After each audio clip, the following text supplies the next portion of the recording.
ఏడాదిగా ప్రయత్నించిన సంతానం కలగలేదా? Noah IVF లో ఉచితంగా సంప్రదించండి.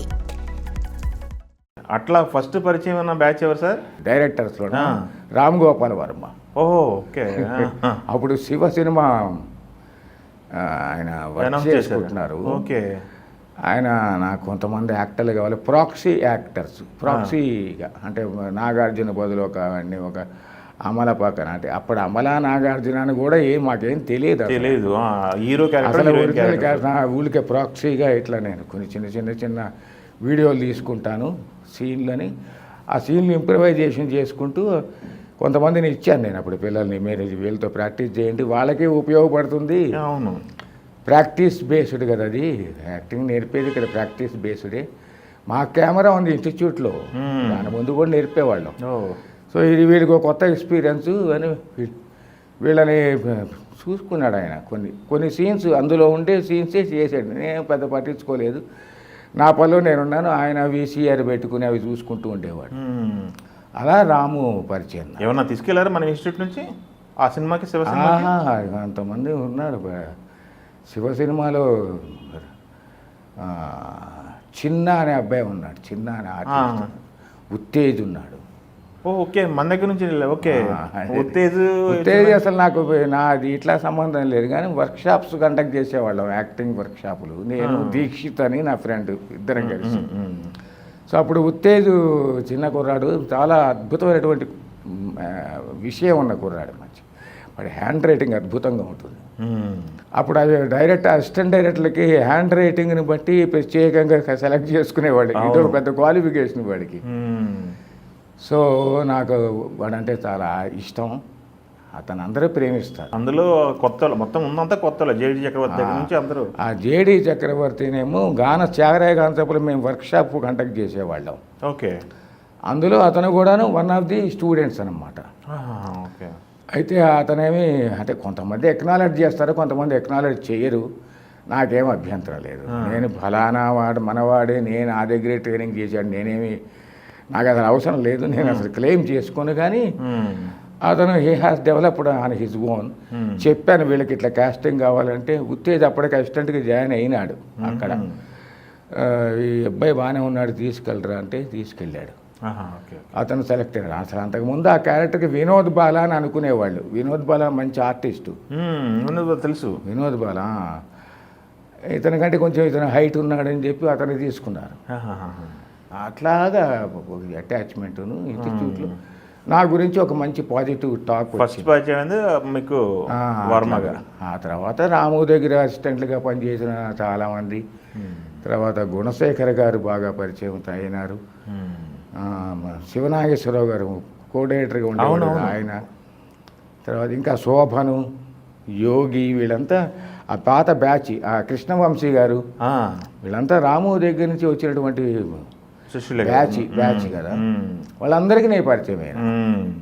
నేను వెళ్ళి నమస్కారం అంటానికి నాకు అసలు అప్రోచ్ లేదు, టైం లేకుండా. ప్రత్యేకంగా నాకు పరిచయం ఎవరు నువ్వు అని అనలేరు వాళ్ళు. కానీ నేను వెళ్ళడానికి నాకు టైములు దొరక్క ఎప్పుడు ఏం ప్రత్యేకంగా వెళ్ళి ఊరికి హలో అంటానికి వాళ్ళ పనిలో ఉన్నప్పుడు డిస్టర్బెన్స్ కదా. అవును. మిమ్మల్ని అడగలేదు గురుగారు మీరు సినిమాల్లో చేయమని? వాళ్ళ సినిమాల్లో అడిగారు. అడిగారు, నేను చేయలేదు. తర్వాత ఇట్లాగే కాస్టింగ్ పని మీద MV రఘు గారు వచ్చారు. అప్పుడు గొల్లపూడి మారుతీరావు గారి నాటిక కళ్ళు అని నాటిక ఉంది, అద్భుతమైన నాటిక. అది చాలా ప్రదర్శనలు చేశారు కదా. ఆ కళ్ళు అనే సినిమా, దాన్ని సినిమాగా ఆయన తీశారు. మీరు వినే ఉంటారు. అవును. దాంట్లో మన ఇన్స్టిట్యూట్లో ఫస్ట్ బ్యాచ్ ఉన్నటువంటి శివాజీ రాజా అని, రాజేశ్వరి అనే ఒక అమ్మాయిని తీసుకున్నారు. ఓకే. వైజాగ్లో ఒక ఆయన్ని తీసుకున్నారు. విజయవాడలో ఒక ఆయన గుండు హనుమంతరావు, వీళ్ళందరినీ కాస్టింగ్ చేసుకున్నారు. కానీ ఒక క్యారెక్టర్కి దొరకట్లా వాళ్ళకి. ఈ వేషం మీరే వేయండి భిక్షు గారు అంటే ఇక మళ్ళీ నేను తటపటాయించే ఇందులో సెటిల్ అయినాను టీచింగ్లో, అందరినీ కంట్రిబ్యూట్ చేసాం అయిపోయింది. కానీ నేను మళ్ళీ వేషం వేస్తే ఇటు వెళ్ళలేను అటు వెళ్ళలేను, ఆ సినిమా ఏమవుతుందో తెలియదు.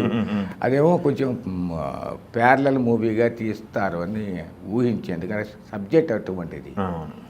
పెద్ద కమర్షియల్గా హిట్ అవుతుందో లేదో, హిట్ అయినా కూడా వేషాలు రావాలిగా. అవునుగా తర్వాత ఇది చాలా అసలే అంటే నాకు సూట్ అయిన క్యారెక్టర్లే, చక్కగా పెద్ద హ్యాండ్సమ్ వేషాలు ఏం కాదు, బెగ్గర్స్ అడుక్కునే వాళ్ళు నలుగురు. ఆ వేషానికి వాళ్ళు సూట్ అవుతారు, మీ గడ్డమున చింపిరి జుట్టుకి బాగుంటుందని చెప్పి మన ఈవి సత్యనారాయణ గారేమో కో డైరెక్టరు, రఘు గారు నిత్యం వచ్చేవారు. బాగా వారానికి ఒక బ్రేక్ తీసుకుని వచ్చి మళ్ళీ వేరే వర్క్ చేసుకుని మళ్ళీ వచ్చి ఇన్నిసార్లు తెప్పించడం మర్యాద కాదని చెప్పి సర్లేండి అని యాక్సెప్ట్ చేసేసా.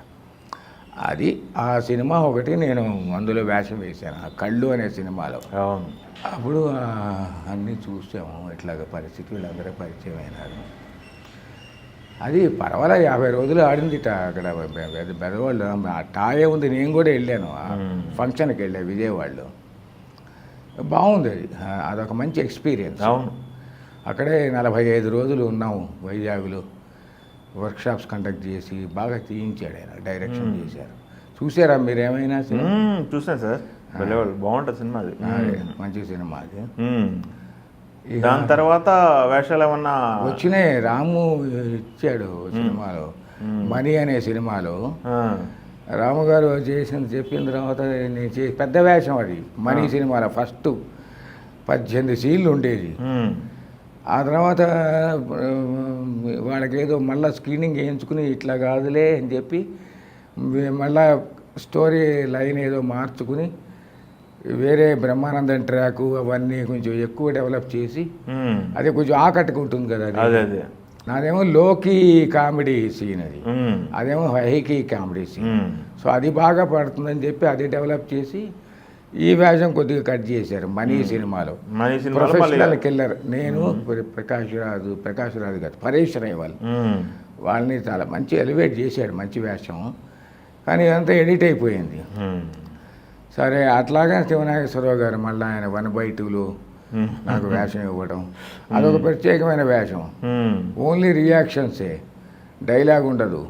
మూగవాడా అంటే మూగవాడు కాదు, సతీ అని పిలవంగానే మూగవాడికి వినపడదు కదా. అవును. అయినా కూడా రియాక్ట్ అవ్వాలి. సో అదొక ప్రత్యేకమైనటువంటి ఇంట్రెస్టింగ్ క్యారెక్టర్ అనిపించి అది ఒకటి చేశాను. అట్లాగే ఇష్టంతో చేసిన వేషాలు, తక్కువైనా ఇష్టంతో చేసిన వేషాలు. వెళ్ళి ప్రత్యేకంగా నాకు వేషాలు ఇవ్వండి అని అడిగే టైము లేదు నాకు అసలు. అలా ఉండేది. ఓకే.